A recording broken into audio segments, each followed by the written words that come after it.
His Divine Grace A.C. Bhaktivedanta Swami Prabhupada. The movement he started is now known to millions around the world, yet he himself remained in the background. Without personal ambition, he worked humbly to spread Krishna consciousness, devotional service to the Supreme Personality of Godhead. Yet his achievements and personal character did not go unnoticed. The world's leading scholars and religionists praised his unique contribution, and thousands grew to love him as their dearmost friend and well-wisher. In his memory, his disciples erected a stunning memorial in the hills of West Virginia, now visited by 500,000 people a year. In this and many other ways around the world, Srila Prabhupada is offered expressions of love by those whose lives he most deeply touched.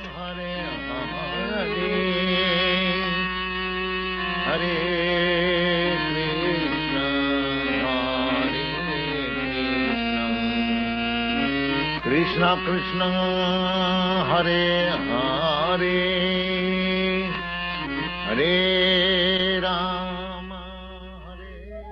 Always remember Krishna, God, and never forget him. This was the goal of the rich spiritual culture that flourished in India for thousands of years. Even today, Lord Krishna is remembered and glorified through monumental achievements in architecture, art, drama, music, dance, and philosophy.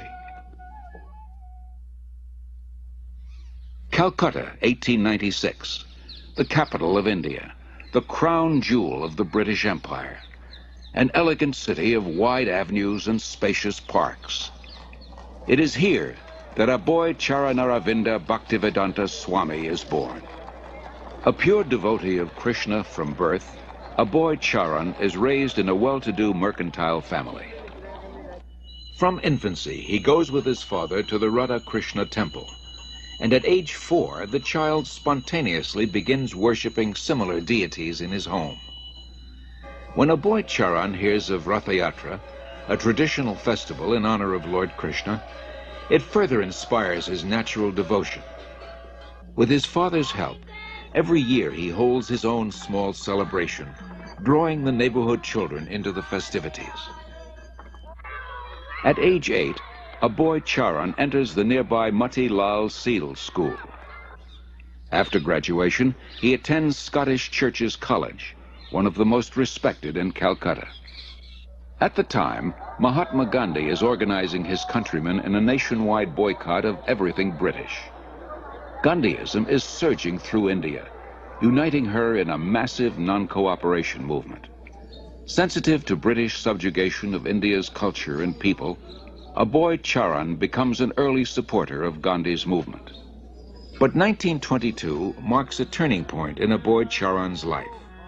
He meets Srila Bhaktisiddhanta Saraswati Goswami, the greatest devotee of Krishna of his time. Srila Bhaktisiddhanta belongs to the disciplic succession of spiritual masters extending back to Lord Krishna himself. He convinces Aboy Charan that Krishna's spiritual message transcends India's dependent position. Nothing is more important. He requests Aboy Charan to spread Krishna consciousness in the Western world. Aboy Charan hears and is deeply impressed. By this time, Aboy Charan has a growing family. He moves to Allahabad and starts a successful pharmacy. All the while, his spiritual master's words remain implanted in his heart. In 1933, he becomes a disciple of Srila Bhaktisiddhanta, who comments, "He will do everything in due time." 3 years later, Srila Bhaktisiddhanta leaves this world, after again requesting Aboy Charan to preach in English. Aboy Charan takes his words to heart and starts writing prodigiously. In 1944, he single-handedly begins publishing and distributing Back to Godhead, a fortnightly. The first issue addresses the crisis of war. The Second World War within 20 years is scourging the earth. Back to Godhead points out that people throughout the world want an end to war. But so often they want God's kingdom without God, and they cannot have it. All our plans will be doomed to failure by our own selfishness unless we turn to God. After the war, a boy Charan moves to Jhansi and founds the League of Devotees. He prepares a charter for an international organization, its members dedicated to a peaceful, God-centered life. Acharya Prabhakar, his first disciple, remembers. शिक्षा लेने के लिए, दीक्षा लेने के लिए उन्होंने प्रश्न किया. He was always teaching Krishna consciousness, and people came to him for knowledge. After hearing from him, many wanted to become his disciple.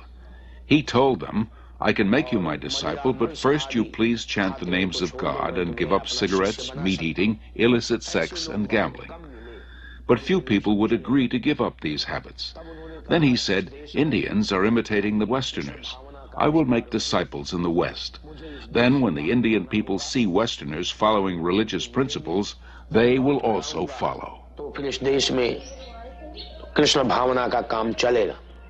Following tradition, at age 58, a boy Charan retires from family life, and 5 years later accepts the renounced order. He is now known as A.C. Bhaktivedanta Swami. He lives alone in the historic medieval temple of Radha Damodar in Vrindavan, engaged in deep studies and writing. It was in Vrindavan that Lord Krishna revealed his pastimes 50 centuries ago, and saintly persons throughout the ages have worshipped this land as the most sacred on earth. Unlike other holy men who live there, Bhaktivedanta Swami is not thinking of retiring. For him, Vrindavan is a source of inspiration, an ideal place to chant, worship, and write. Here he begins work on his life's masterpiece, translation and commentary on the monumental devotional classic Srimad Bhagavatam. Bhaktivedanta Swami calls it a cultural presentation for the re-spiritualization of the entire human society. But often he leaves Vrindavan to print his magazine and books in nearby Delhi. Traveling takes time and tolerance, but Bhaktivedanta Swami accepts it as part of his spiritual mission to broadcast devotional service to Lord Krishna. He writes, Our leaders have carefully set aside the treasure house of India's spiritual asset, and they are imitating the Western material way of life. But people are more unhappy than ever before because of the exclusion of the most important part of life, the spiritual aspect. In Delhi, Bhaktivedanta Swami personally distributes copies of Back to Godhead, and with small donations, struggles to maintain the publication. He regularly sees Surendra Kumar Jain, a printer. It was somewhere in the month of February 1956 that I first met Prabhupada. He came to my press for getting the magazine printed, Back to Godhead. I found that it was not very easy for him to collect money. He would come to the press practically every day, and after the printing was done, he would do everything himself. But he was a dedicated person, a very committed person. And at the times when he was not in a position to pay the bills, I would ask him, why are you running this? Why don't you stop it? He would say, no, it is my mission.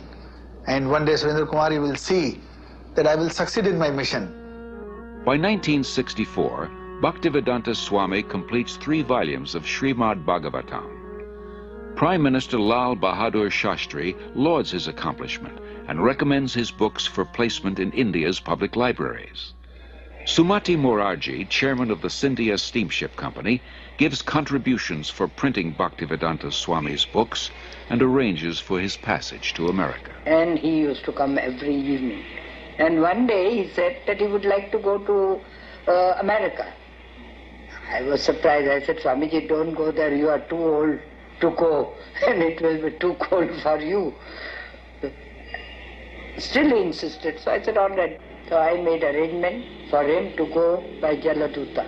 On way, while he was passing through Suez, that day was Lord Krishna's birthday, and he gathered all the people on board the ship, all the crew members, officers, and recited some shlokas, and then some prasad was distributed to them and all that. Bhaktivedanta Swami, a lone mendicant, 70 years old, traveling halfway across the world.